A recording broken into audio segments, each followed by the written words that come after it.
And after me, the next presenter is Paul Liias from Ministry of Economic, and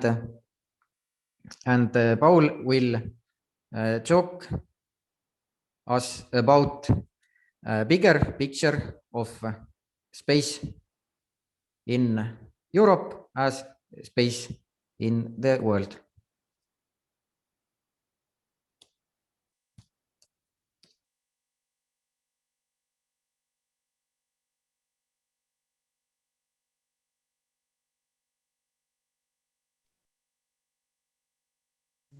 Yes, thank you. Thank you, Martin. Should I continue right now, or in timeline? My presentation is should start at 25. How should we proceed? Maybe it is a good idea to start right now, because we have today quite a tight schedule. Okay, good. I'm ready. So I will share my screen. Please confirm if you can see it. Yes, your slide first is visible. Thank you, Martin, and good morning to everyone. As Martin said, I'm Paul Liias, Head of Space here at the Ministry of Economic Affairs and Communication for Estonia, and responsible for the Estonian space policy.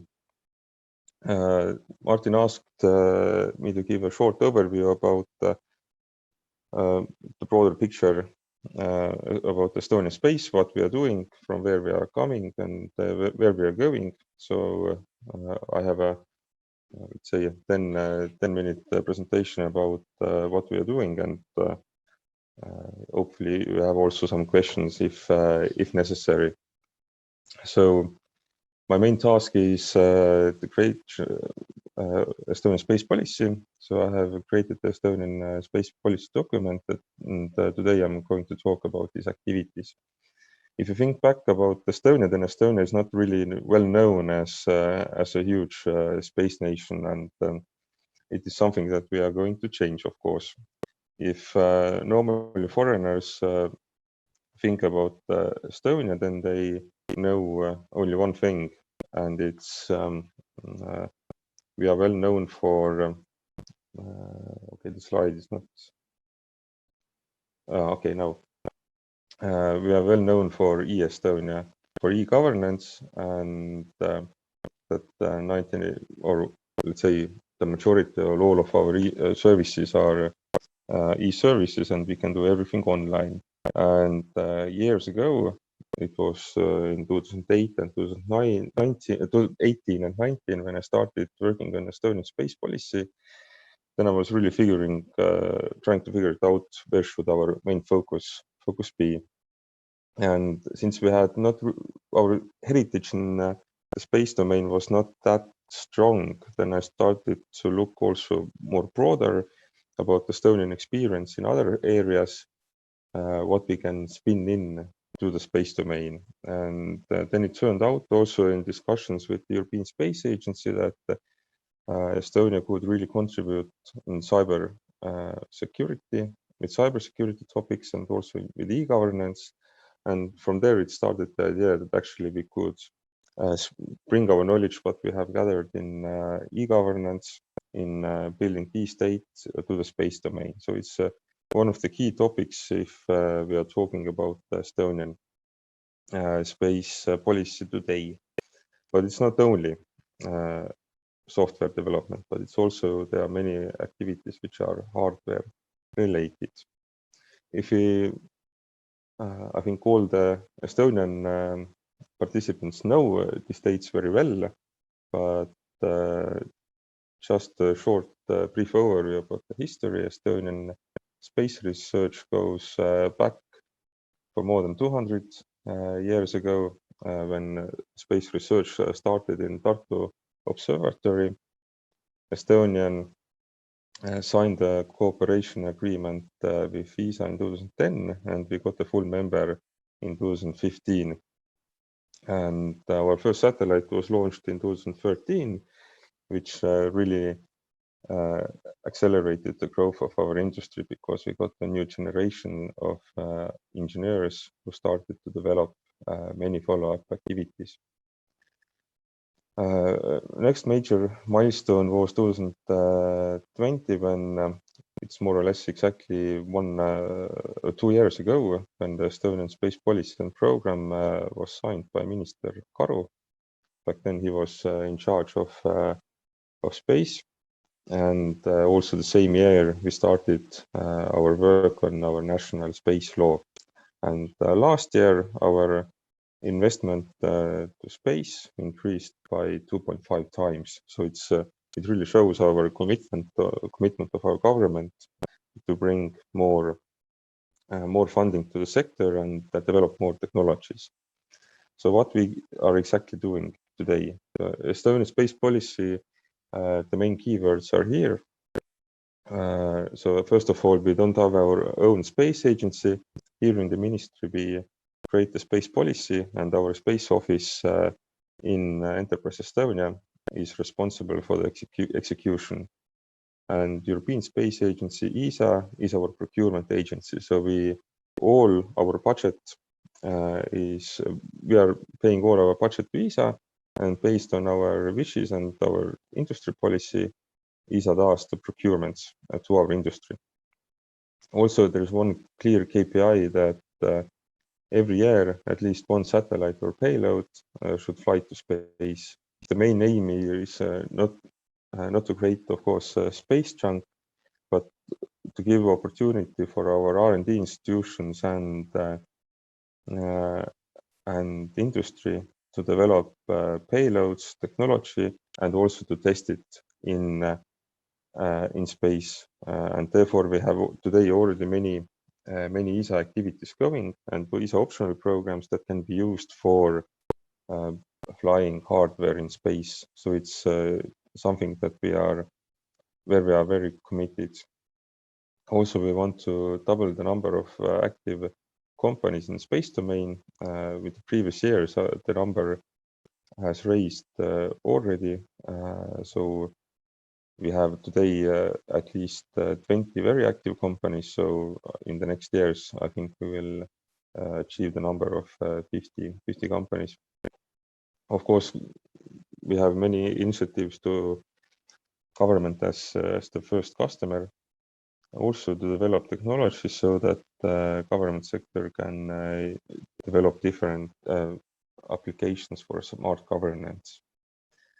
And there's also a clear KPI that we want Estonia has to participate in an ESA science mission, and hopefully not only one in many. And here again, we have started many different activities. I'm very thankful for University of Tartu, who is part of the first scientific missions. And we are looking, of course, forward, how can we finance and how can we get more Estonian R&D institutions and companies involved in these missions. So it's not only about how to develop software, but also how to develop hardware that can fly on different missions and inspire our youth to show that here in Estonia we can do something cool in space. And normally we have been talking a lot about spin-off. So how can we use space technologies on ground or use space data? For example, if you're talking about remote sensing and ESTHub, then it's more a spin-off from the space domain to ground. But in the Estonian space policy, we are looking again, as I mentioned, in the spin-in factor. So how can we export our knowledge in cybersecurity to the space domain and help to develop challenges there. And later I will also say a few words about our national space law. Estonian industry and technology policy for space, it can be divided in 3 main areas. First of all, cybersecurity, as I mentioned. So what we are doing under cybersecurity, the main focus is on cybersecurity exercises or cyber ranges. So how to protect the space domain from various attacks. Is it, for example, in ground stations or satellites themselves? So there we have already some interesting activities going on. For example, Space IT, CGI, and Cybexer have developed the first exercise for the space domain, but we are also working on different new developments and new plans for the next years, so that we can really show how Estonia can help to solve future upcoming challenges. And I think the past months this year have already shown that we have to think more about security and defense topics also. And the second main topic is e-governance for space. So a huge topic is space traffic management. So how can we manage or how can we coordinate traffic in space? And here again, the Estonian knowledge in e-governance, how to exchange information between each other, can make here a difference. Second main topic is artificial intelligence. So remote sensing is one of the topics. So how can we develop applications for data-based decision making, so that government and politicians can have more data about what's going on in and around Estonia, and based on this information we can decide how to act on is it infrastructure, environment, agriculture, and so on. I think there are many applications, and there are also a number of Estonian companies who have developed many use cases, and during the ESTHub event I think we can hear also about practical use of remote sensing in Estonia. A second very important topic is autonomous robots. So autonomous robots for example, last mile delivery or pocket tanks. So the same technology developed there can be also used for example, Mars or lunar surface. How these robots can drive on these surfaces, and it is also actually connected to remote sensing area, and we have already some ESA activities going on also here. And third pillar is innovation. Under innovation, we understand more hardware-related activities like material science. And from ESTHub, our first satellite project, we have created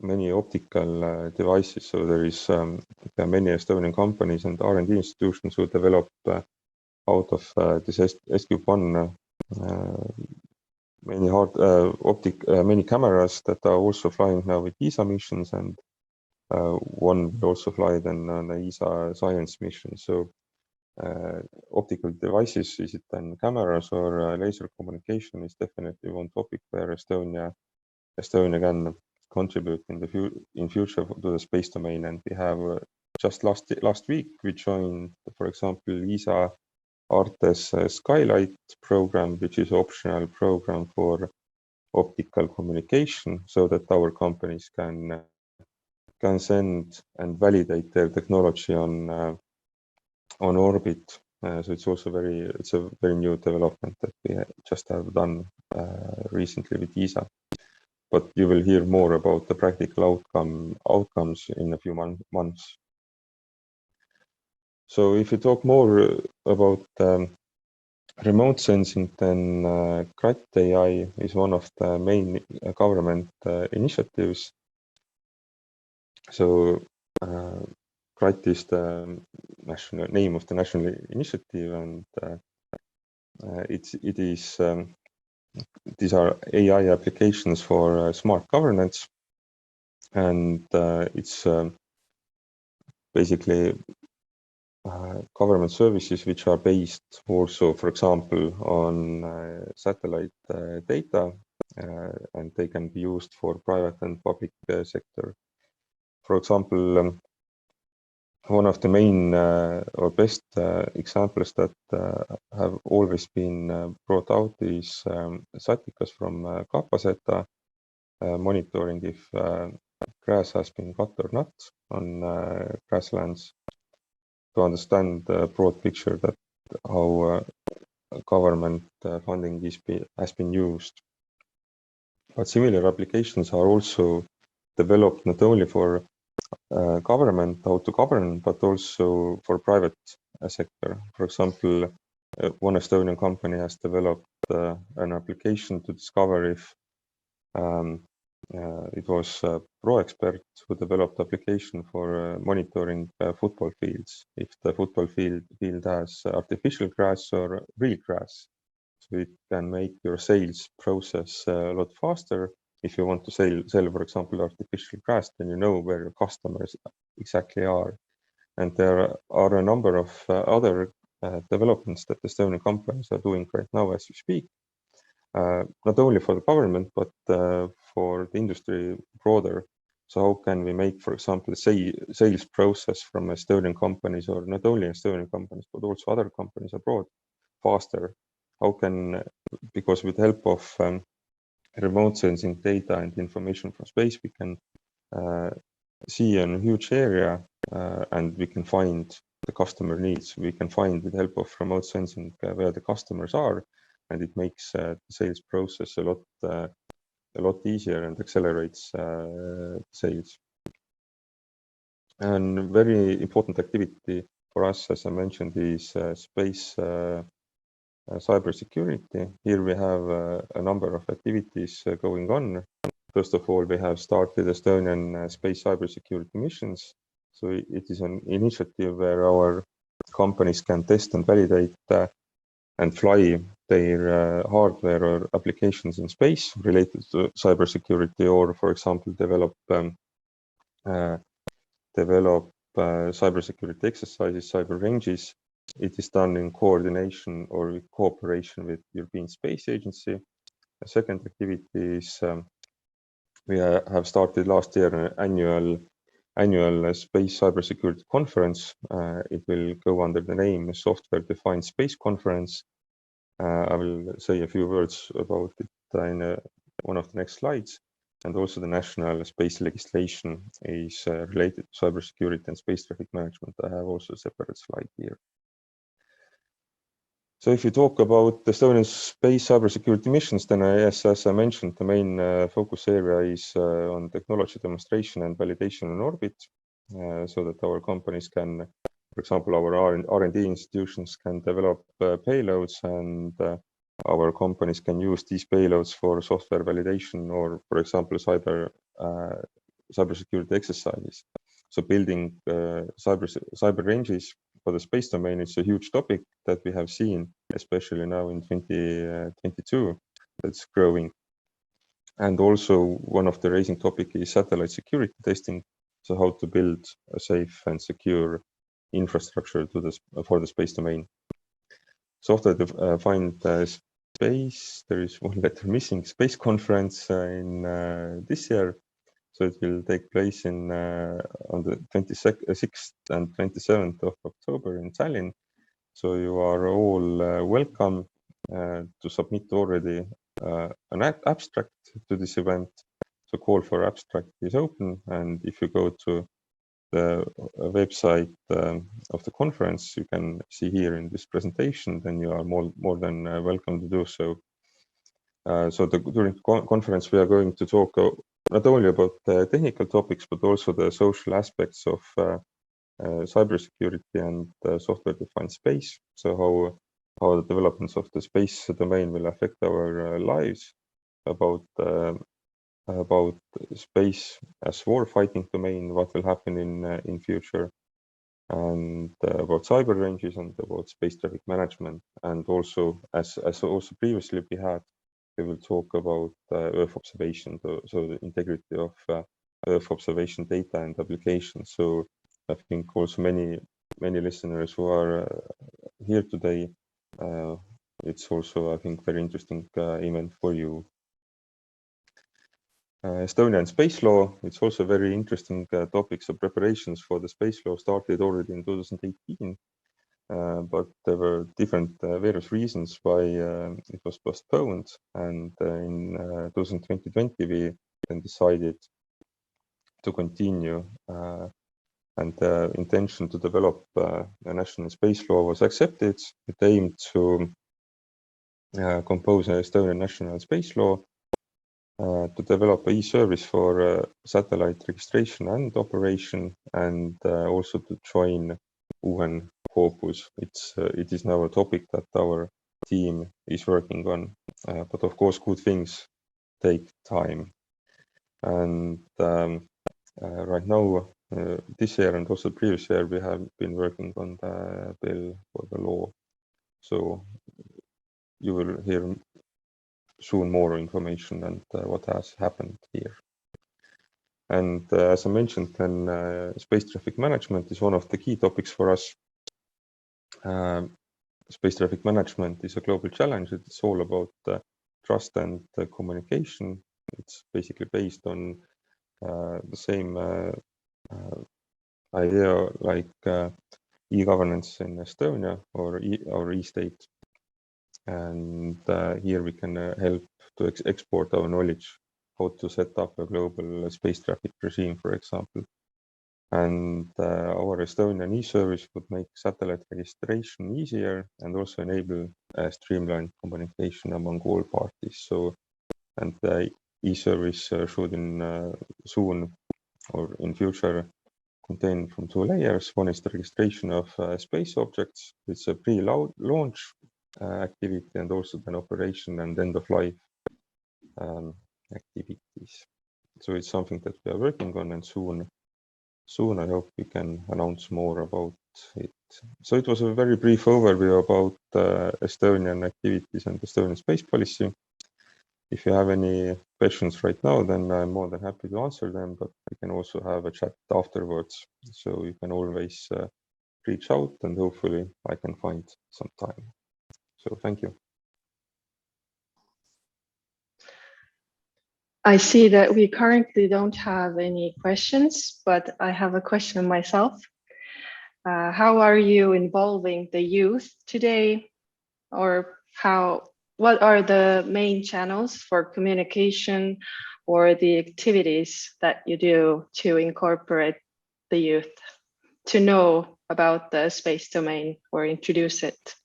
Yes, one of our key partners, of course, in working with youth is Tartu Observatory, who has also the ESERO office.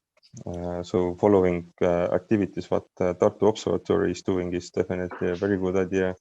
Then in Facebook we have a website, we have a page for Estonian Space Office, where also the different news about what is going on, and the number of these news are related to also for the youth. And what we are doing this year, for example, or we have done already, we have secured extra funding for sending Estonian national trainees to ESA, 2 trainees every year. And I'm not 100% sure if the call is out or it will go out soon, that we are looking for ESA trainees. So Estonian, it's okay, it's not very, it depends how we define youth. So if master students and our young PhD students are also youth, they are. So I think it's a very, very excellent tool for them. So we can guarantee that at least 2 Estonians can go every year to ESA. Is it, for example, doing some search for remote sensing, or is it cybersecurity related?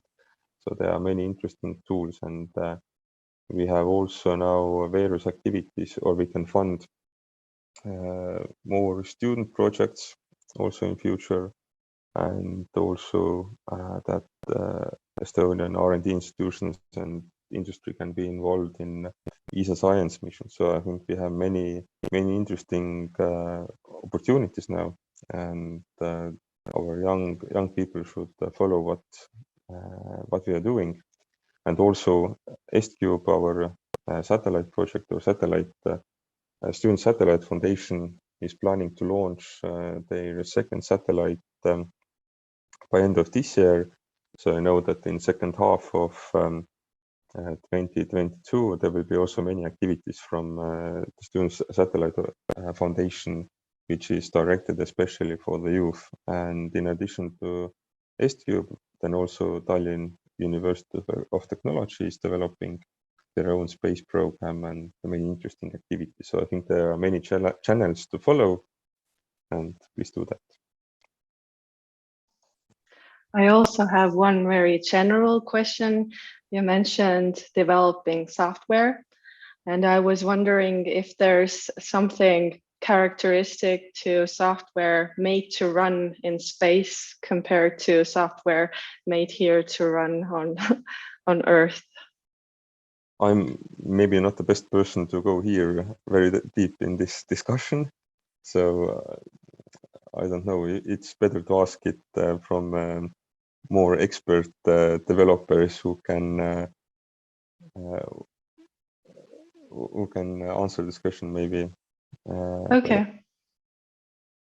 Yeah, thank you. Thank you.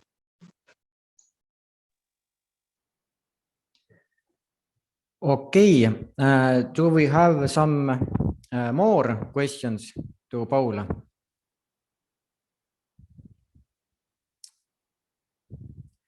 I can shortly answer myself to the last questions. There are one difference between this power availability.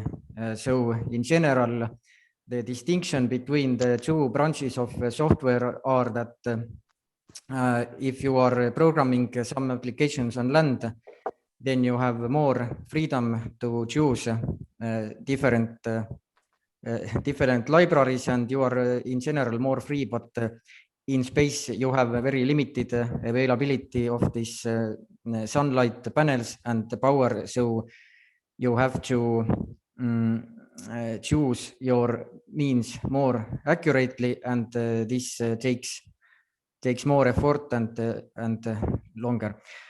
So in general, this could be the answer.